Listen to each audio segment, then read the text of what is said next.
Do you have a specific amount of money that you need to make every month? Note how I say need, not want. And that's what this episode is going to be about. Today, I'm going to share with you a formula to create the income you need. And I'm going to drop that word need, and I want you to switch the word want to need, because you're going to look at it in a different way. So one of the topics we're going to cover in this episode is wordplay, not only externally, but internally as well. So not only the words that you tell people, right, besides yourself, like your prospects, your manager, your team, your friends, your family, your kids, whomever. These are external wordplay. And then you have internal wordplay. These are the words that you tell yourself. And so it's just not wordplay with regards to creating the income that you need. What I'm going to show you is just kind of a formula breakdown of how to reach that end goal. And the reason why I'm putting this episode together is because I hear too many times, when I go over different goals with certain salespeople, not just loan officers, but I'm talking about the salespeople. And I've been fortunate enough to talk to the best of them, right? And there's one difference that I notice most particularly when I'm asking someone who does not have the system in place to reach said goal or said income that they need to earn, versus comparing it to someone who's at a higher level, right? Like those who are top producers in your atmosphere, in your environment. And when I asked both the top producers and those who just simply were not, we're not on that level. They're somewhat on the lower level, who didn't have the structure. They didn't have the system. There was no roadmap. They were more in line with helping themselves, earning them income versus actually helping their clients and helping people. And so what I noticed between the both of them when asking the question, what's your goal income? The difference was the same between need and want. So the top producers would always use the word need. Like, I need to hit this goal. I need to hit 20 units. I need to hit this amount of money. Versus those who were at the lower level, who basically said, I just hope, or I just want, right? So you got to pay attention to the wordplay that you use. And so that's what we're going to cover. And I'm going to share with you a formula and also a immediate trick that you can implement now. You don't even need to wait until April. You could use it today. And so I encourage you to stick around. You're going to hear the answer to this formula. And when you use this formula, I invite you to come back in about 2 months from now, and also share the video link, but come back in 2 months and comment. Let me know how it worked for you, okay? So with regards to this episode, again, I'm gonna cover with you a formula that's gonna work. It's a very short video, and my whole hope and intention is that you can change the way you view your quote-unquote goal, right? And it also has to do with goal setting. And when you set your goal at the beginning of the month, little do we know that actually creates the momentum that's going to carry us forward for the month. And so when people say, when people tell me, oh man, great month, technically it's over with. Like I'm so far, I'm kind of past that, right? And you should be too. Although we should definitely look back for our highlights, right? We should definitely look back and acknowledge how high we've climbed. At the end of the day, when I hear that, like, hey, good job last month, well, technically that last month was planned and rooted about 2 months before. So it was actually about 2 weeks before the actual month even started. And it's because you create the momentum the month before going into next month. And the reason why is because I was always used to preparing in advance, because anything that you need, you prepare in advance. Anything that you want, you kind of just hope for it to come. And this is the difference between the wordplay. And so this formula, or this science, is that everyone in sales should have a idea. Even if you're new, there's some colleague, someone on your team, even your own sales manager, that can tell you, because everyone's different. Every company's different. Some companies have tiers, some companies don't. Some companies pay off BIPs, some companies don't. And some companies have limits or minimums, and some companies don't. And so whatever formula or whatever system or comp plan that your company has, there is a proven way, systematic formula that is going to create and generate the income that you need. And so, and it's whatever you want. So if you need 5,000, I'm going to show you the formula to hit 5,000. If you need 50,000, I'm going to show you the formula to hit 50,000. It's really up to you and your perception of what you believe you need. And so that formula goes like this. So typically at the beginning of every month, or usually right at the first of the month, usually you will be asked of your commitment or your goal, or sometimes your manager may not even ask you what your goal is. They'll just tell you what the minimum is. And it's important that you pay no attention to that minimum. That minimum is not even on your fucking radar. And the reason why is because if you get clouded by the minimum and you use the minimum as a point of reference, instinctively that's going to be your safe zone. And our brain is wired, millions of years of evolution, right? It's wired to protect us. And so instinctively, we'll rely on the 8 units, just knowing that it's there. It's just our safety net, if you will. And so unknowingly, unbeknownst to us, it actually takes away from our hunger, our hustle, because we know that we could result to that safety net. So it's important that you pay no minds to it, whether it's 8, 5, 6, 4, whatever. And it's important that you set your own goal.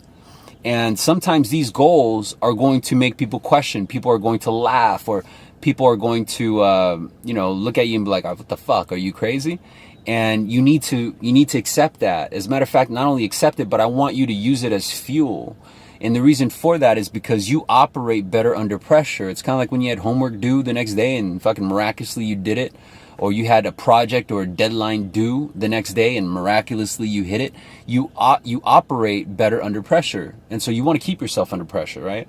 But more importantly, when you set your goal, do it in this way. So when you find out your average per unit, per funded unit, we're just going to use average of, let's say, $500, just for an easy example, right? And then your company, let's say, has a tier. Your company has a tier that over 10 units, let's say you get $5,000 or $6,000, whatever the amount is. You have to have a good understanding of how much it will take with regards to fundings to hit your X amount of dollars. And so let's say, for example, if your main motive was to reach, let's say, $20,000, right? And you knew that after 15 units or 15 funded, you got a bonus of, let's say, 10,000. Well, that 10,000 on top of your rip of the 15 units, and you could do your math, you could base it, because the unit count is always going to depend on based on who you work with. What's not going to change is the formula and how to get it. And so let's say after your research that you discover your average, including the actual tier bonus, that you get paid on average of, let's say, $1,000 per file. And so your motive, you have two motives. Number one is you need to hit 15. It's not that you want to. If you don't hit your 15, then you don't get your 20,000. Does that make sense?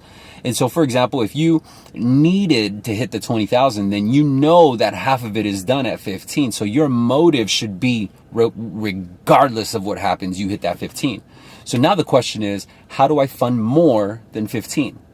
And so the important thing is that you don't aim for the 15, much like the bar that your manager set at, let's say 8 or 6 or 5 or whatever fucking Donkey Kong number that bare minimum is. It's kind of like that, but you don't want to use the 15 as kind of the arm, right? Like the aim, if you will. What you want to do is you want to go above and beyond that. Me personally, I would go for 20 just because it's the next tier up. It's the next echelon, right? So when you're like, well, Daniel, you could have went for 16 or 17. Yeah, I could have, but I like pressure and I operate better under pressure. So let's just say we aim for 20. And some of you might be like, but D, man, that's fucking impossible, man. No one in my company's ever hit 20. Not yet, bro. I'm going to show you how to do it. Now, with regards to hitting that 20, then we break it down, right? So we figure our unit count, we figure our income, and we know now what we need to hit, right? So in order to get my income, I need to hit 20 units. And so now we break it down even further. And instead of having this monthly number, right? Some of us have it written up at our cubes or maybe on a board, and it says 15 for the month of April or 20 for the month of April. It's important that you reset every single day understand that anytime you enter in the door for the day and you're going to commit to do work, that there has to be a target for that day. And what's going to happen is, regardless if you hit it or if you miss it, you're going to reset your mindset and enter into the next day with that same daily goal. And so, for example, let's just say you don't work any weekends.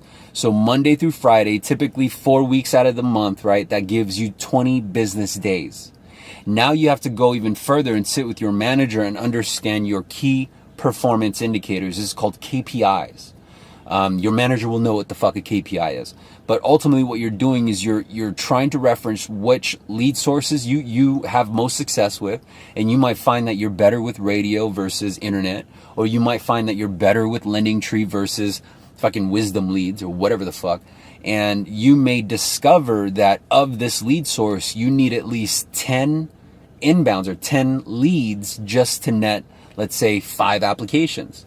And then in your KPIs, you discover of 5 applications, you average out 3 presentations, right? And these are just, numbers as an example, but I'm giving you the milestones to pay attention to. And let's just say that of those 3 milestones, what we look for, what we actually see are of those 3 presentations that one of them will lock, right? And of course that lock should be elevated. Now, with regards to us knowing that that's our daily goal, we want to set ourselves to 2 points per day. So in other words, you're going to get a total of 40 points. 2 times 20 equals 40. Every single day you need 2 points. These 2 points are made by locks and elevations. And so you should ultimately have, every lock should ultimately turn into an elevation, right? It's because you're following Sales Remastered. You're using the script at salesremastered.com.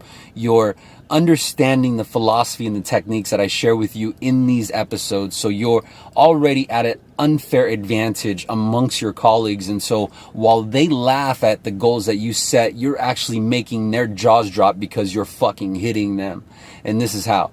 So of the locks should become an elevation. So that's automatically 2 points. But what happens is they're typically set up on a 24-hour turn time or 24-hour period. And what happens is when we set up the expectation properly, this automatically trickles. So each and every single day, you need to go in saying, I need a dub. I'm going to get my dub.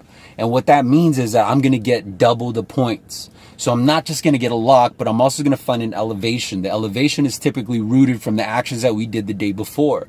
And so when we root from the actions that we did the day before and we bring in this momentum, it should naturally give us our lock and our elevation every day. This is the system. This is the formula. And every single day when you come in, there's going to be days that you don't hit it. There's going to be days where you fucking smash it because your momentum is making it happen. So in other words, there's going to be days where you hit 3, 5, 8 points in one fucking day. You're going to fucking blow your mind. You're going to blow the mind of your colleagues, your fucking sales manager. Spotlight's going to be on you, bruh. And so everyone who's giggling and shit and saying, the fuck's wrong with you for setting that goal? Now you confidently get to walk by with your head up because you are not only hitting that goal, you're going to smash that motherfucker. And so it's important though, you don't get too fucking cocky. You don't think you can walk on water, blood. You need to understand how the system works. You need to continue the momentum, right? And so let me explain. When you get up to that dub thesis or that whole mentality of hitting your dub, you should end up with 40 points. Now think of 20 elevated loans. Of those 20 elevations, I mean, even at a 75% clip, that puts you at your 15. But because you perfect your craft, you take the time to understand your system and fine-tune the imperfections, it's going to be higher than 75%. So typically of the elevated loans, of the elevated locks, you should convert at least 8 out of 10. And so at an 80% clip, you should be at 16 units. And if you're below 80%, then we understand where in the system it's not working. And so don't change anything else but where the repair is needed. And so if you're finding deals like being elevated and into processing, but you're only funding about 30% of those, then the actual audit should happen at the very beginning, meaning that you are probably selling these people something that they never qualified to begin with. So maybe slow down on the initial sales conversation. Pay mind to how you're qualifying their income. Pay mind to when you're going over the declaration, if you're even going over the declaration. Like, are you even asking them if they had a bankruptcy or foreclosure? What is the common mistake or error? Because again, I had mentioned yesterday's video that those who grow to be legends on their floor, those who reach the pinnacle and the heights that they aspire to reach, are those who are going to learn from every single defeat and every single loss that they've experienced. They are the one who is going to lift themselves to a level that is just uncomparable to their team. It's not reachable to that lower level that I explained earlier today.